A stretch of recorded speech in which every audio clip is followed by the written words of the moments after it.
Fill in the blanks with correct verb forms. এই টপিকটা মাধ্যমিক 2026 পরীক্ষার সাজেশান। এছাড়াও তোমরা যারা ক্লাস 7, 8, 9, 10, 11, 12 ক্লাসে পড়ছো বা যারা বিভিন্ন রকম চাকরির পরীক্ষার প্রিপারেশান নিচ্ছ তাদের জন্য এই টপিকটা ভীষণ ইম্পর্টেন্ট টপিক। আজকে আলোচনা করতে চলেছি 159। সাম পুলিশম্যান, কিছু পুলিশের কর্মীরা বা কিছু পুলিশ শূন্যস্থান ব্র্যাকেটে আছে arrest one person from the city on Friday last. কিছু পুলিশ একটা লোককে গত শুক্রবারে শহর থেকে গ্রেপ্তার করেছে।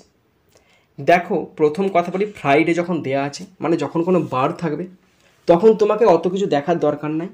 যে ভার্বটা বসবে তার শুধুমাত্র সিম্পল পাস্ট টেন্স বসবে। আবার এখানে বলা আছে লাস্ট, আর যদি লাস্ট থাকে তাও কিন্তু সিম্পল পাস্ট টেন্স বসবে। তার মানে অ্যারেস্টটা V1-এ আছে, এর সিম্পল পাস্ট টেন্স মানে V2, অ্যারেস্টেড, ARRESTED, তাকে গ্রেপ্তার করা হয়েছে। ঠিক আছে তো?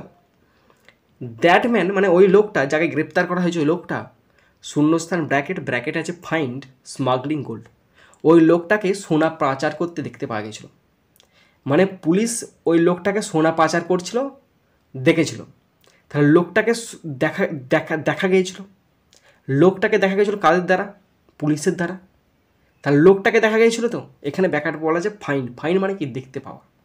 এখানে যদি হয় দ্যাট মানে ওই লোকটা দেখতে পেয়েছিল সোনা পাচার করতে, এরকম কি মানে হবে? না, মানেটা হবে ওই লোকটাকে সোনা পাচার করতে দেখতে পাওয়া গেছিল, মানে passive voice, past passive voice. তাহলে ওই লোকটা মানে একটা, তাহলে ওয়াজ বসবে। আর ফাইন্ডের V3 found, FOUND, found. Okay, that man was found smuggling gold. ঠিক আছে তো? দোজ বার্ডস অফ গোল্ড, সোনার ওই বারগুলো শূন্যস্থান ব্র্যাকেট আছে হ্যান্ড ওভার টু দ্য কাস্টমারের হাতে তুলে দেওয়া হয়েছে।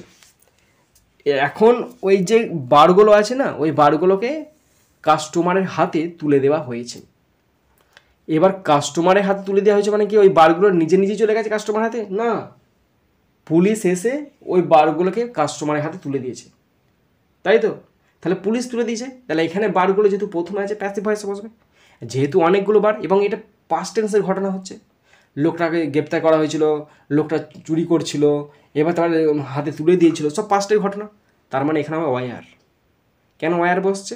এখানে বার্স আছে আর handed V3, handed HANDED, handed over to the customer হাতে তুলে দেওয়া হয়েছিল। অ্যাট প্রেজেন্ট বর্তমানে, অ্যাট প্রেজেন্ট মানে যে বর্তমানে, মানে নাও, NOW নাও মানে বর্তমানে। দ্য ম্যান লোকটা শূন্যস্থান ব্র্যাকেটে বি ইন প্রিজন। এখন লোকটা কোথায় আছে? জেলখানাতে আছে।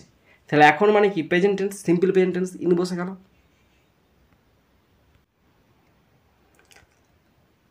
160 কপিল দেব শূন্যস্থান ব্র্যাকেটে আছে be a great cricketer of India. Kapil Dev ভারতের একজন মহান ক্রিকেটার। এখন বলো, কপিল দেব কি এখন ক্রিকেটার? কপিল দেবের জামানা কেটে গেছে, এখন বিরাট কোহলির জামানা, তাই না?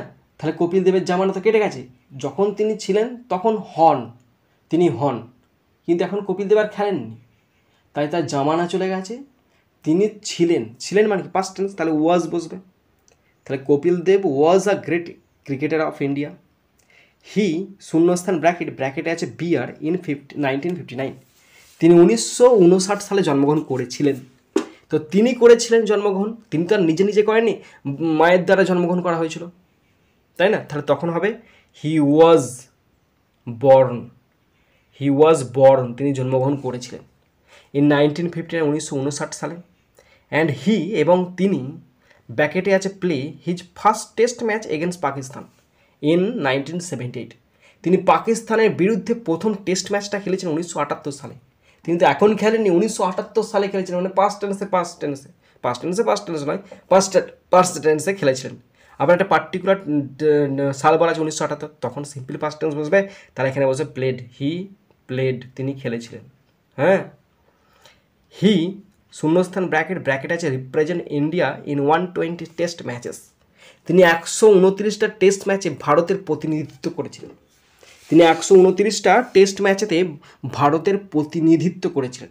তাহলে তিনি নিজে করেছিলেন নাকি পাস্ট টেন্স? তাহলে পাস্ট মানে রিপ্রেজেন্টেড, REPRESENTED। তিনি 1929 হ্যাঁ সরি 129টা টেস্ট ম্যাচে ভারতের প্রতিনিধিত্ব করেছেন, তিনি নিজে করেছিলেন, তাই এখানে রিপ্রেজেন্টেটিভ সিম্পল পাস্ট টেন্স হয়ে গেছে। এখন তার করেনি, পাস্ট টেন্সে করেছেন, তাই পাস্ট টেন্স বসে গেল।